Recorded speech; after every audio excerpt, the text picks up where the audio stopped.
Hello, friends. It's Aunt Nikki of Your Story Hour. How are you guys doing today? I hope things are going well and you're all healthy. It's time to read our next chapter in Eeny, Meeny, Miny, Mo, and Still Mo by Sam Campbell. Look at this. Oof. We're about halfway through the book. We're moving along, aren't we? It's chapter 14 today, Missing in Action. On a crisp, cool morning, the whole world about us had awakened to the fact that we stood in the midst of autumn, and winter was just around the corner. The squints and the chipmunks had redoubled their efforts at food gathering. Blue jays and crows filled the air with their fall cries. Chickadees gathered in little flocks, carrying on their incessant soft conversations. Ducks and geese were on the move. Nighthawks migrated constantly from their summer country in the north to their winter homes in the south. Loons were calling the lonely cries which seemed to bemoan the passing of summer. Ginny and I had many ways of knowing that the season of snows was at hand. To begin with, our calendar said it was October. We had been watching the sanctuary hills blaze forth with indescribable color. The shoreline birches, maples, sumacs, and aspens had stood in vivid yellow, scarlet, maroon, and orange. The old oak at the campfire site flared in flame color. Ferns and winter greens on the hillsides had formed a mottled carpet of red and chestnut. Acorns and hazelnut had fallen to the ground. In early morning our cabin roof was covered with frost, and spider webs, entangling the branches of balsam and pines, looked like delicately spun strands of silver. Nights were definitely cold, days barely warm. Winter stars were appearing into the eastern sky in midnight hours. The constellation of Orion, the Pleiades, and the flaming dog star Sirius, stars that sparkle so well in frosty air. And on our desk lay heaps of mail about appointments, train schedules, hotel accommodations, and the many other details of our coming lecture season. Yes, we knew that winter was coming. But how do you think the little fellows know? Asked Ginny as we looked on the hectic activity of Eeny, Meeny, Miny, Mo, and Still Mo. There was no answer except the vague generality of instinct. They had never seen a winter before, and yet something deep in them told of a period of food scarcity and cold ahead. They had no calendars, at least none that we could recognize. They paid no attention to geese flying southward, and seemed to take no notice of withering ferns or colored leaves. They had no parents to call them together for family consultations, saying, "Now, kids, some mighty funny things are going to happen. You'd better listen pretty close to what we old folks tell you, or you might get in trouble. Grow yourself some thick fur as quickly as you can, for soon now you'll get colder than you have ever been before. Believe it or not, that lake is going to get so stiff you can walk right across it. Then out of the sky a lot of feathers will come, pure white and mighty cold, and they will cover this whole country in mounds. Better begin rustling up a right smart store of food, 'cause these trees seem to go to sleep when cold really hits them, and they stop growing things we like to eat. Grab some acorns and put them in your nests. Get yourself some white pines and red pine cones, and a few from the cedars will taste mighty good. Pick up a few mushrooms, and some of those red berries taste sorta good when you get hungry. Now get a lot of food, and we mean a lot. Put it in different places, under sheds, in the trees. Bury some of it, but be sure it is plenty, and we'll show you how to fix up your nest warm and comfy like." No, there was no one to say these things to our little squints. Nevertheless, they knew them. All through September they had been racing about like mad, getting ready for the season of trial and scarcity before them. Their coats had become thick, sleek, and wonderfully beautiful. Still Mo's stubby tail looked like a feather duster, it was so bushy and full. As he skipped lightly about, he held it high as if he were proud of it. Mo spent much of the time in the top branches of the white pine in which he lived, and which he loved so much. He was cutting the cones loose and letting them fall to the ground. We heard the constant thud of them all through the day. Then he would run to the ground to gather them up, often finding Eeny or Meeny there chiseling in on his work. there would be a brief skirmish while the intruders were chased away. We noted something that was odd about these chasing business. It seemed to be justice that ruled rather than mere power. Once the squints had established themselves in various parts of the island, each recognized the local sovereignty of the other.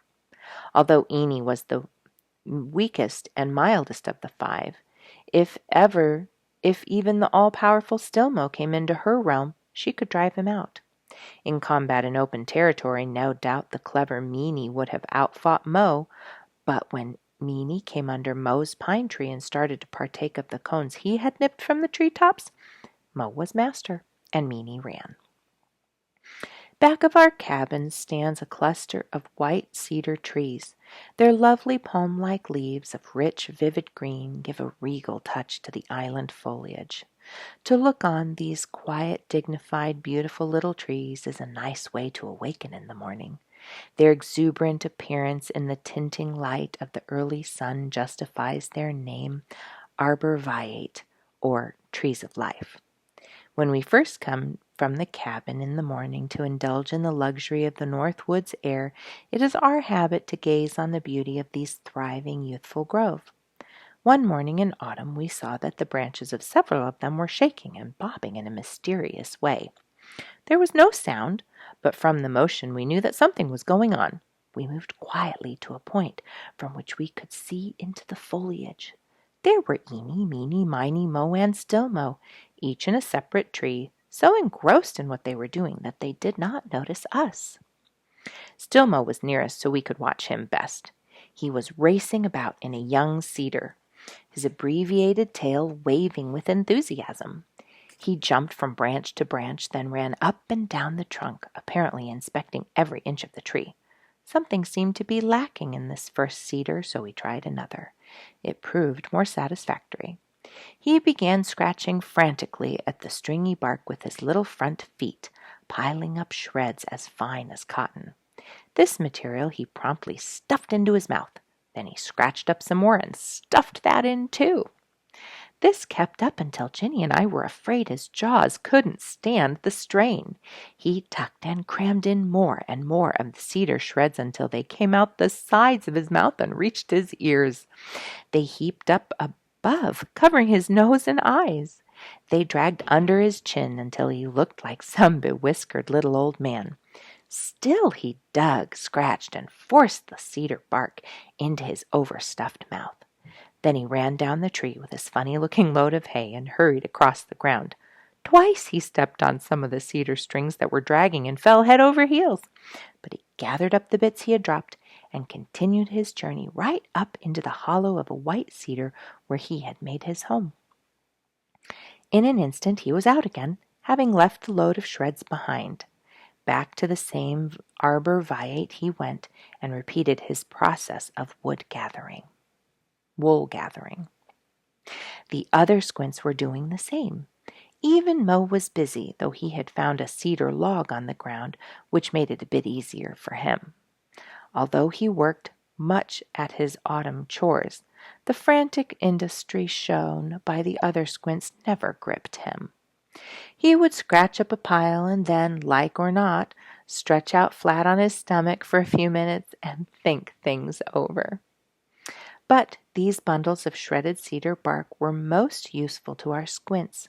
It was insulation for their homes and a warm covering in which they could snuggle in when temperatures of 30 and 40 below zero came to the North Country. Stilmo carried so much of it into his home in the hollow cedar that I wondered if there were any room left for him. I climbed up the tree and reached my hand in just to feel how conditions were, and he promptly bit me. I decided to let him run his own home, which is certainly his right in this democracy. It was one of those autumn evenings that Stilmo gave us a surprise and something of a shock. Giny and I had been canoeing along the far shores of our lake. We had seen several deer and noted that they were wearing their heavy dark gray coats, the bucks with fully developed antlers. Beavers were working industriously, and on the cool evening air we heard the bark and howl of coyotes. As we were returning to our island, our paths lightened by an autumn sunset, we noted something moving along the surface of the water about 100 yards from us. The lake was perfectly smooth, and we could only see that there was something breaking the surface, moving towards our island. It seemed to be the dorsal fin of some huge fish. Hoping to get a better look at it, we sculled our canoe in that direction, getting directly in the path of the creature, whatever it was. On it came without the slightest hesitation. We watched it, greatly puzzled, expecting any moment some great swirl and splash in the water, when this super fish discovered us and took to the depths. But there was no such splash. The creature approached to within 30 feet and still held to its course. It came to 20 feet, 10 feet, and it finally sailed right beside us, so near we could touch it. There we recognized Stilmo, swimming nonchalantly, his bushy tail trailing along. The little fellow's speed was remarkable. He was heading determinedly for our island, apparently coming from a smaller island about 300 yards away. Giny was greatly concerned. "Stilmo!" she exclaimed, putting her paddle directly on his path. "Come out of the cold water. What do you think you are, a polar bear or a fish? Come on, you little rascal, before some muskie makes a meal out of you." Stilmo scrambled up onto the paddle blade and ran up the handle into our canoe. He looked up at us, obviously surprised to find us there.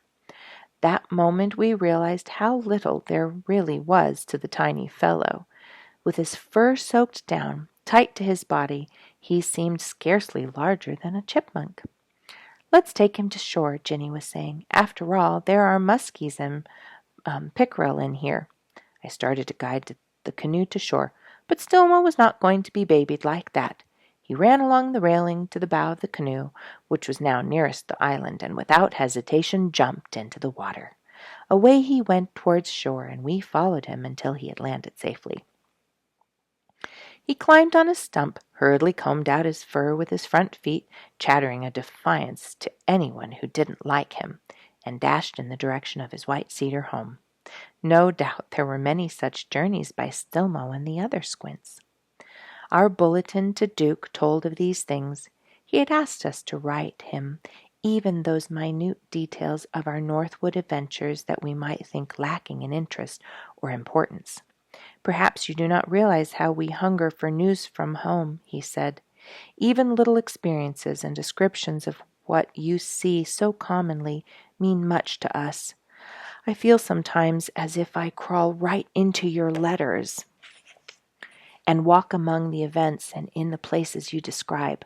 I used to dream about going to an island covered with palm trees and tropical atmosphere.